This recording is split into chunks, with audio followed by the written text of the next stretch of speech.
Hi అండి. ఈరోజు వీడియోలో అయితే మన హెల్త్‌కి మంచి చేసే ఒక వెజిటబుల్ గురించి అయితే చెప్పబోతున్నాను. అలానే కర్రీ చూపించబోతున్నాను. అదేనండి కాకర పండ్ల పులుసు. చాలా టేస్టీగా ఉంటది.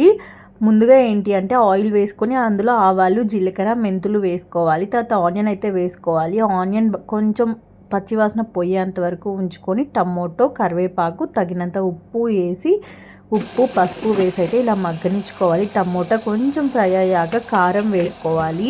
తర్వాత మనం రౌండ్గా కట్ చేసుకున్న కాకర పండ్ల ముక్కలు అయితే వేసేసి ప్లేట్ అయితే పెట్టేసుకోవాలి. ఇలా వాటర్ అయితే వస్తుంది. ఇలా వాటర్ వచ్చాక ఇందులో ధనియా పౌడర్ అయితే వేసుకోవాలి. ధనియా పౌడర్ వేసుకున్నాక చింతపండు వాటర్ అయితే వేసుకోవాలి. ఇది బాగా మిక్స్ చేసుకున్నాక బాగా అయితే తెల్లుతుంది. పులుసు అనేది చిక్కగా వచ్చాకే టేస్ట్ బాగుంటుంది. వాటర్గా ఉంటైతే బాగుండదు.